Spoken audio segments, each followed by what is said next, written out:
రేపు మన బీసీ ముద్దుబిడ్డ మా నీలం మదన్న నామినేషన్స్కు మా గౌరవ ముఖ్యమంత్రి గారు రేవంత్ రెడ్డి గారు విచ్చేస్తా ఉన్నారు. మరి ఇక్కడ ప్రజానికానికి పార్లమెంట్ కుటుంబ సభ్యులందరికీ కూడా విజ్ఞప్తి చేస్తా ఉన్నా, మీరందరూ కూడా రేపు వచ్చి మా సభను విజయవంతం చేయాలని చెప్పి కూడా విజ్ఞప్తి చేస్తా ఉన్నా. ఒకటి గమనించాలి, బీసీల ఐక్యత చాటుకోవాల్సిన అవసరం ఉంది.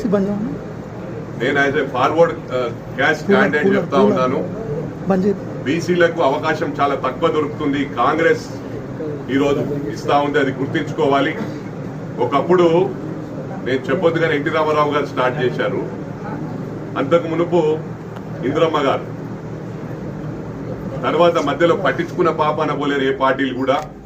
ఒకటి ముఖ్యంగా గమనించాలి, నీలం మదన్ అని గెలిపించుకుంటే మీకు అండగా ఉంటాడు, మీకు అర్ధరాత్రి పిలిస్తే వస్తాడని చెప్పి పలికే వ్యక్తి నీలం మదన్న అని చెప్పి సందర్భంగా తెలియజేస్తా ఉన్నా. మరి అతను ఎప్పుడు కూడా నేను బీసీలకు అండగా ఉంటా అని చెప్తా ఉన్నాడు. కానీ ముఖ్యంగా గమనించాలి ఏంటంటే, ముదిరాజ్ కుటుంబ సభ్యులకు విజ్ఞప్తి చేస్తా ఉన్నా. నేను గతంలో ఎమ్మెల్యేగా ఉన్నప్పుడు రామాయపేటలో కూడా మెజారిటీ ముదిరాజ్ కుటుంబ సభ్యులే ఉంటుండే. ఇలా మెదక్లో కూడా ముదిరాజ్ కుటుంబ సభ్యులే, సిద్దిపేటలో గాని, గజ్వెల్లో గాని, దుబ్బాక్లో గాని మెజారిటీ ముదిరాజ్ కుటుంబ సభ్యులు.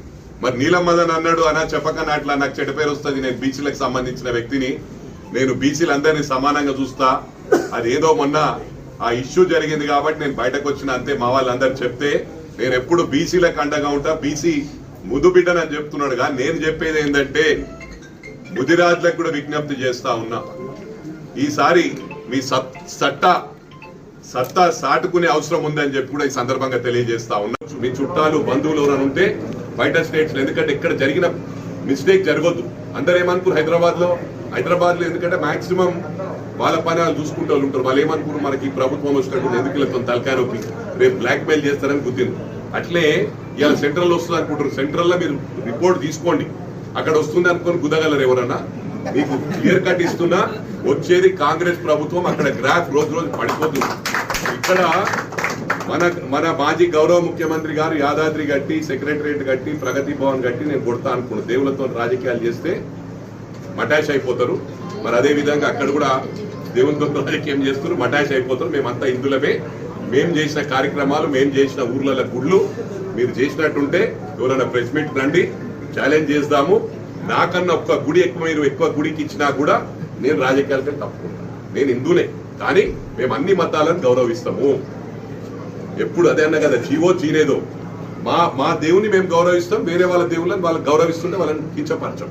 That is Congress policy. Secular party, అన్ని మతాలను కాపాడే ఏకైక పార్టీ కాంగ్రెస్ పార్టీ. కులాలకు అతీతంగా, మతాలకు అతీతంగా అందరినీ కలుపుకొని పోయే పార్టీ. రేపు శాంతియుతంగా పీస్ఫుల్ గా ఉండాలి, ఇక్కడ ఏం కమ్యూనల్ రైట్స్ కావద్దు, ఏది కావద్దు అంటే ఒక కాంగ్రెస్ పార్టీ. వేరే అన్ని వస్తే మతాలు, వాళ్ళందరూ కూడా అన్ని మతాలు కలుస్తేనే ఇండిపెండెన్స్ వచ్చింది. పుట్టిన మనం కొట్లాడుతూ వచ్చింది, వాళ్ళు ఇండియన్స్ కాదా?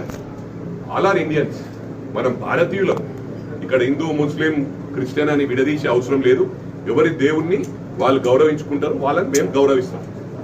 మా దేవుని మేము గౌరవించుకుంటాం. మేమంటే ఇందులో మేము గుడికి పోయి బయటకు వెళ్ళలేం.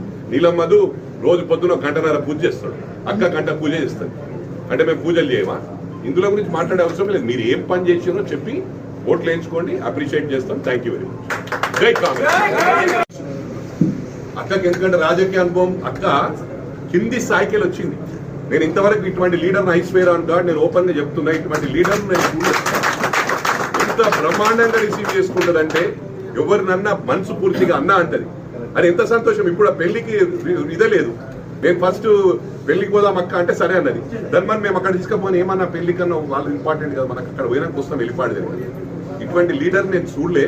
కొండమూరులు అన్నా కూడా డౌన్ టు ఎర్త్, వాళ్ళు ఎక్కడ నన్ను ఉండని ప్రజలు వాళ్ళ వైపు ఉంటారు. ఇప్పుడు నీలం మదన్న పంచాయత్ మెంబర్కి వెళ్ళి వచ్చినట్టు అక్కడ కూడా గ్రౌండ్కి వెళ్ళి వచ్చింది. గ్రౌండ్ రియాలిటీ తెలుసు, కార్యకర్తల బాధలు తెలుసు. కార్యకర్తలకు అవుట్ రైట్ ఉండేది ఒక కాంగ్రెస్ పార్టీ. కాంగ్రెస్ పార్టీ ఎట్లుంటుందంటే జీవో జీనేదో, ఇటువంటి పార్టీ ఎక్కడ ఉండదు. నేను నిజంగా హ్యాట్స్ ఆఫ్ తెలియజేస్తున్నాను. ఎందుకంటే విత్ ఇన్ నో టైం నేను కూడా ఒకప్పుడు అమెరికా నుంచి వచ్చినాక youth Congress state general secretary చేసిన, అప్పుడు పరిస్థితులు స్టేట్ సెక్రటరీ చేసిన పి సుధాకర్ రెడ్డి గారు దీంట్లో. కానీ ఇక్కడ ఉన్న రెస్పెక్ట్ నాకు సాటిస్ఫాక్షన్. నేను ఓడిపోయినా కూడా ఎంత బ్రహ్మాండంగా హ్యాపీగా ఉన్నా, పని చేయాలని ఒక నాకు జోష్ వస్తున్నది, ఉత్సాహంతో పనిచేస్తున్నా. అది రావాలా? అది క్యాడర్లు ఎక్కడుంది? టిఆర్ఎస్ లో లాస్ట్ టైం ఏంటంటే పథకాలతో డబ్బులు ఇచ్చి నేను డబ్బులతో కొనేస్తా, ఏ లీడర్ అవసరం లేదన్నాడు. ప్రతి లీడర్ కు లాస్ట్ టైమే ప్రభుత్వం పోవాలని ఉండే. కానీ అప్పుడు ప్రజలు ఈ ఏదైతే రైతు బంధు టకటక డివైడ్ చేసిన ఎన్నికల టైంలో, ఎన్నికల స్టంట్ మాజీ గౌరవ ముఖ్యమంత్రి గారు చాలా బాగా తెలుసు పోల్ మేనేజ్మెంట్ ఎట్లా చేయాలో. ఈ 10 సంవత్సరాలు పోల్ మేనేజ్మెంట్ తోని చేసిండు. కానీ ఇప్పుడు ప్రజలు రియలైజ్ అయ్యి they know what is what. Jabardasth బుద్ధి చెప్పింది. ఇంత షార్ట్ పీరియడ్ లా ఏ పార్టీ కూడా పడిపోలేదు. ఇటువంటి పరిస్థితి ఏ పార్టీకి రాదు. ఇవాళ 200% నేను గ్యారెంటీ ఇస్తా ఉన్నా. మీరు 15 రోజులు 20 రోజులకు నీలం మధు క్యాండిడేట్ డిక్లేర్ అయినాక మీరు సర్వే రిపోర్ట్ తెప్పించుకొని మీరు కూడా ఇక్కడ సర్వేలు చేసిండొచ్చు. మీ ఈనాడు చేసిండొచ్చు, జ్యోతి చేసిండొచ్చు, సాక్షి అన్ని పత్రికలు చేసినాయి. నా దగ్గర ఉన్న రిపోర్ట్ ఈ 20 days లో మేము చాలా ముందుకు వెళ్ళిపోయినాం. ఇది మీరు చూస్తారు, రిజల్ట్ చూస్తారు. ఇక్కడ 3rd place పోతుంది. స్టేట్ లో ఒక్కటి కూడా బీఆర్ఎస్ రాదని చెప్పి బల్లబుద్ధి చెప్తా ఉన్నాం. ఇది మీరు నోట్ చేసుకోవచ్చు. మనం గమనిస్తున్నాం ఇలా 120 రోజులకే ఏవి పడితే మాట్లాడుతున్నారు. అంటే పవర్ లేనిది బర్దాష్ కాదా? ఇప్పుడు నేను ఓడిపోయిన ఎంత ఉందా? హ్యాపీగా ఉన్నానా లేదా? 3 మ్యాచ్లు గెలిచినా, ఒక మ్యాచ్ ఓడిపోయినా, మళ్ళీ గెలుస్తారేమో, మళ్ళీ ఓడిపోతారు. దాంట్లో ఏముంది? వాళ్ళు ఓడిపోతే అసలు ఆ ఓడిపోవడం వాళ్ళకు డైజెస్ట్ అయితే లేదు. ఏది పడుతుంది అది మాట్లాడుతున్నారు. మా గౌరవ ముఖ్యమంత్రి గారు, గౌరవ ముఖ్యమంత్రి 10 సంవత్సరాలు ఎన్ని ఇబ్బందులు పడ్డాడో మనం అందరం గమనించినాం. ఎన్నో కేసులు పెట్టిరు ఆయన మీద. ఇవాళ వాళ్ళ మేము పెట్టలేమా? మేము ఇంకా స్టార్ట్ చేయలే. మా గౌరవ ముఖ్యమంత్రి గారిని ఇంకా ప్రారంభించలే. ఇంకా ప్రారంభం అవుతుంది ఆఫ్టర్ ఎలక్షన్స్. ఇప్పుడు ఎలక్షన్స్ బిజీ ఉన్నాం. 120 రోజులలో అడుగుతున్నారు. 5 పథకాలు ఇమీడియట్ గా ఇంప్లిమెంట్ చేసినాం. 5 సంవత్సరాల్లో వీ కెన్ క్రియేట్ మిరాకిల్స్. ఎందుకు తొందరపడుతున్నారు? టైం కావాలి కదా దేనికైనా. ఇప్పుడు ఇల్లు చదువుకుంటేందుకు ఎంతో టైం పడుతుంది. కొత్తిల్లు తీసుకుంటే ఎట్లుంటది? దాన్ని సెట్ కావాలంటే అక్కడ లీక్ అవుతుంటది, లేకపోతే మనకు మర్చిపోతాము. ఒకటి కూలర్ ఉంటే వాషింగ్ మిషన్ ఉండదు, వాషింగ్ మిషన్ ఉంటే మీకు మైక్రోవేవ్ ఉండదు. అంటే ఒక ఇల్లు సెట్ కావాలంటే అవకాశం ఇవ్వాలి. ఇంత విత్ ఇన్ నో టైం మహిళలు ఫ్రీగా పోతున్నారు బస్సులల్లో. గ్యాస్ సిలిండర్లు ఇస్తూనే ఉన్నారు. ఇంకేం కావాలి? వీళ్ళకి కరెంట్ 200 యూనిట్లు కరెంట్ ఇస్తే ఏం కావాలి? ఇంకా అంత తొందర ఎందుకు మీకు? Wait and see. ప్రజలు ఇచ్చిండ్రు, మీరు ఇయ్యలే. మీరు మిమ్మల్ని తీసుకొచ్చి కూర్చుని డెఫినెట్లీ మాజీ గౌరవ ముఖ్యమంత్రి గారు అడగొచ్చు. వాళ్ళు కూర్చుని మమ్మల్ని ప్రజలు కూర్చుని we are going to answer. Public answer చేస్తాం. పబ్లిక్ అడుగుతలేరు. ఇక్కడ వీళ్ళు మాట్లాడుతుండ్రు అది ఇట్లయింది, ఇది ఇట్లయింది అని. కొడుకులకు ఏంటంటే మొత్తము ఆకాశం మీద ఉన్నారు వాళ్ళు ఇంకా దిగాల. 5 సంవత్సరాలు పడుతుంది వాళ్ళు దిగాలంటే. వాళ్ళు ఇప్పటికీ వాళ్ళు డైజెస్ట్ చేయలేకపోతున్నారు. నాకు పదవి అంటే మా ప్రభుత్వం పోయింది అనే దాంట్లో వాళ్ళు ఎప్పుడు దించేయాలా, ఎప్పుడు ఏం చేస్తాము, ఎప్పుడు 24 మంది టచ్ ఉన్నారు, అవసరమా ఇది? Wait and see. మేము 5 సంవత్సరాలు ఏం చేస్తామో ప్రజలు మ్యాండేట్ ఇచ్చారు మాకు. You just wait and see. ఎందుకు తొందరపడుతుండ్రు? మీరు ఇయ్యలే కదా, మీరు తెచ్చి కూర్చుని పెట్టారా మా గౌరవ ముఖ్యమంత్రి గారు? మీకేం అధికారమే లేదు మాట్లాడుతుంది. ప్రజలు మాకు ఓట్లు వేసిండ్రు. ప్రజలకు మేము డెఫినెట్లీ సాటిస్ఫై చేస్తాం. మీరు 10 సంవత్సరాల నుంచి ఇగో డబుల్ బెడ్రూమ్, అగో డబుల్ బెడ్రూమ్, ఇగో డబుల్ బెడ్రూమ్ అనుకుంటా నానబెట్టి ఇంతవరకు కూడా ఎవరిని సాటిస్ఫై చేయలేదు. దళిత బంధు చూసినావు. ఎన్ని దళిత బంధులు ఇచ్చారు కాన్స్టిట్యున్సీకి? 100 దళిత బంధులు ఇచ్చారు. నేను యాజ్ ఎ ఫార్వర్డ్ క్లాస్ వ్యక్తిగా చెప్తా ఉన్నా, ఈసారి ఎట్టి పరిస్థితుల మదనని గెలిపించుకోవాల్సిన అవసరం ఉంది. ఎందుకంటే అతనికి తల్లిదండ్రి లేరు, మనమే తల్లిదండ్రి. బీసీలు అందరూ తల్లిదండ్రులు. ఇక్కడ మేమందరం కూడా అండగా ఉంటాం మదన్నకు. ఒకటే విజ్ఞప్తి చేస్తున్నా, ఈసారి మీరు ఈ యూనిటీ చూపించవలసిన అవసరం ఉంది. ఏదేమైనప్పటికీ గుట్టిగానే మాటల్లో చేతల్లో చూపించాలని చెప్పి కూడా మరి ఇక్కడ బీసీ బిడ్డలందరికీ కూడా విజ్ఞప్తి చేస్తా ఉన్నా. ఎందుకంటే అతనికి తల్లిదండ్రి లేరు. అతను ఒక పంచాయతీ మెంబర్ నుంచి ఉప సర్పంచ్ నుంచి సర్పంచ్ నుంచి జెడ్పీటీసీ ఓటం పాలైంది.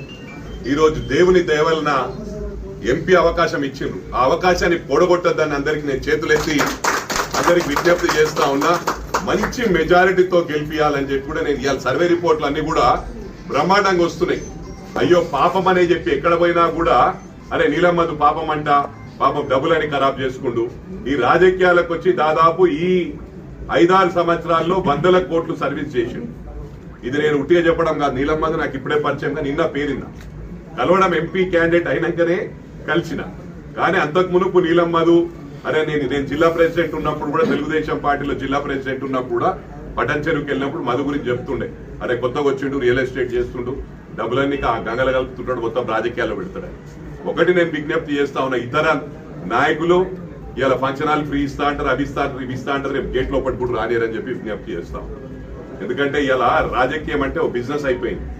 డబ్బులు ఖర్చు పెట్టాలా, గెలవంగానే 5 ఏళ్ళు ఎంజాయ్ చేయాలి. 500కు 1000కి 2000కు మన అమాయక ప్రజలను చూసి కొంటున్నారు. దీనికి పులి స్టాప్ పెట్టవలసిన అవసరం ఉందని చెప్పి ఈ సందర్భంగా తెలియజేస్తా ఉన్నా. ఎందుకంటే 2000 ఎంత వస్తాయి, 500 రూపాయలు మనకు ఆటాన కూడా పడదు. రోజు ఆటానికి ఏమొస్తుంది ఇలా చాయ్ కూడా 10 రూపాయలు కావాలి. అంటే 5 సంవత్సరాలు మనల్ని కొనుక్కొని వాళ్ళు మొత్తం ఒక బిజినెస్ చేస్తున్నారు. గవర్నమెంట్ ల్యాండ్ అమ్మేస్తున్నారు. ఈ డబ్బులున్న వాళ్ళు ఎట్లా అంటే 200 కోట్లు పెడితే వాళ్ళకి బిజినెస్ అయిపోయింది. 1000 కోట్లు సంపాదించాలి. 1000 కోట్లు ఖర్చు పెడితే 10,000 కోట్లు. గత ప్రభుత్వం కూడా అట్లే చేసింది. మనకి అర్థమైతలేదు వాళ్ళు ఏ స్థాయిలో ఉండే ఏ స్థాయికి ఎదిగింది. లక్షల కోట్లకు ఎదిగిపోయింది. ఒక్కరు కాదు, మొత్తం ఫ్యామిలీ. ప్రభుత్వ స్థలాలు అమ్మేసిండ్రు, వక్ఫ్ బోర్డు భూములు ఎన్ఓసీలు ఇప్పించిండ్రు, అసైన్మెంట్ భూములు బెనామీ పేర్ల మీద పాస్బుక్లు ఇప్పించిండ్రు. హైదరాబాద్ లో ప్రైమ్ ప్రాపర్టీస్ అమ్మేసిండ్రు. అవి అమ్మేసినాయి కాక లక్షల కోట్లు అప్పు చేసిండ్రు. ఆ లక్షల కోట్లు అప్పు చేసింది కాక లక్షల కోట్లు సంపాదించుకుంది. 20 సంవత్సరాలు మెదకోలేదు చూసిరుగా, 20-30 సంవత్సరాల కింద వాళ్ళ